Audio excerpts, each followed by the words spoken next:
పూరా లోకల్ 40-50 ఏళ్ల క్రితం తెలంగాణ వ్యాప్తంగా గ్రామాలలో చేయడానికి పనులు లేకపోతే కన్నగడ్డను వదిలిపెట్టి కనిపించిన అమ్మా నాన్న వదిలిపెట్టి పిల్లల్ని వేసుకొని వచ్చి గుడిసెలు వేసుకొని జీవించే వాళ్ళే బాలాజీ నగర్ ప్రజలు. హైదరాబాదులో ఎవరి ఇళ్లల్లో బట్టలు ఉతకాలన్నా, ఎవరి ఇళ్లల్లో అంట్లు తోమాలన్నా, ఏ కంపెనీలలో పనిచేయాలంటే కూడా బాలాజీ నగరే అడ్డా. ఎవరికి ఎప్పుడు లేబర్ అవసరం పడ్డా ఒక లేబర్ అడ్డాగా, రెక్కల కష్టాన్ని నమ్ముకున్నటువంటి గడ్డాగా బాలాజీ నగర్ పేరు పొందింది. ఆ తదుపరి అనేక రాష్ట్రాల నుంచి కూడా ఇక్కడ చాలామంది వచ్చి సెటిల్ అయ్యారు. ఇవాళ 1,00,000 పైబడి జనాభా ఉన్నప్పటికీ కూడా ఇక్కడ ఉన్నటువంటి అధికారులకి ఈ పేదల పట్ల, వాళ్ళ జీవితాల పట్ల ఒక నిర్లక్ష్య వైఖరి. మున్సిపల్ కమిషనర్ కావచ్చు, ఇక్కడ ఉన్న రెవెన్యూ ఉద్యోగులు కావచ్చు, చివరికి పోలీసు వాళ్ళు కూడా కావచ్చు.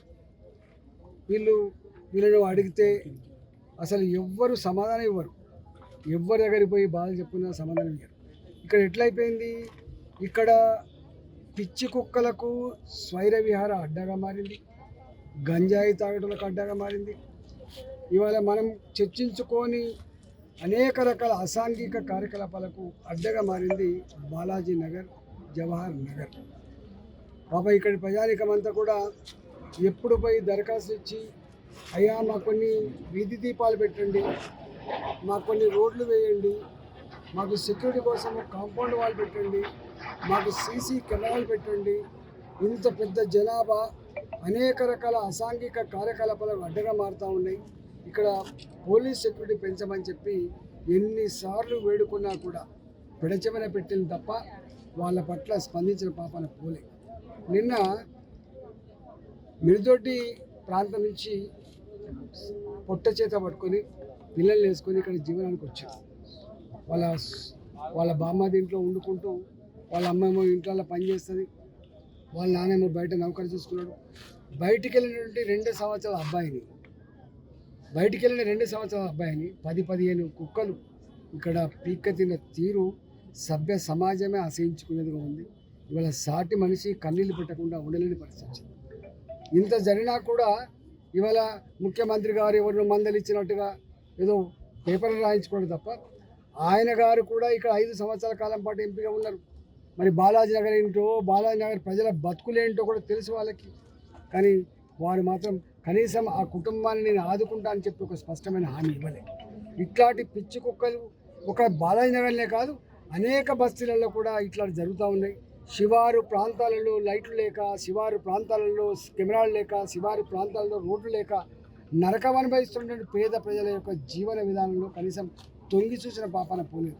వాళ్ళ యొక్క హామీ మరి ఇట్లాంటి దాంట్లో మీరు సెక్యూరిటీ కోసం చేస్తామని చెప్పి ఏమి హామీ ఇవ్వకుండా ఇలా వాళ్ళ మరణ వాళ్ళకు సాగుకు మాత్రం 50,000 రూపాయలు ఇస్తామని చెప్పి సచ్చినాక 50,000 రూపాయలు ఇచ్చి ఈ ముసలి కన్నీళ్ళు కాలుస్తూ ఉంది తప్ప లేదు.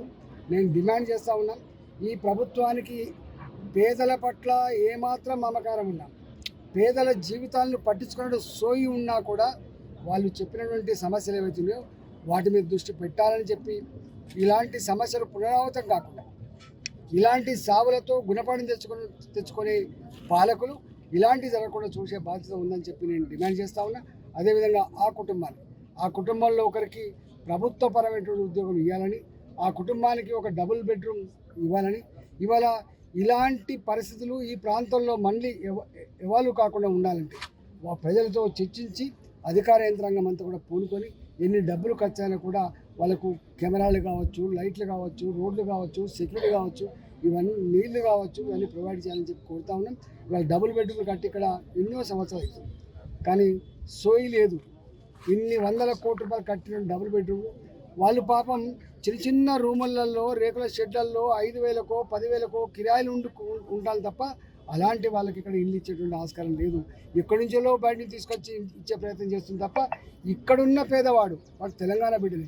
ఈ బాలాజీ నగర్లో, ఈ జవహర్ నగర్లో ఉండేటువంటి వాళ్ళు ఏమాత్రం మంచి జీవనాన్ని కోరుకున్న వాళ్ళు ఇక్కడ ఉండేటువంటి ఆస్కారం లేదు. ఏదో రకంగా బతకాలనే వాళ్ళు మాత్రమే ఉంటారు తప్ప వీళ్ళు లేదు. కాబట్టి ఇవాళ డబుల్ బెడ్రూమ్ పంచలేదు.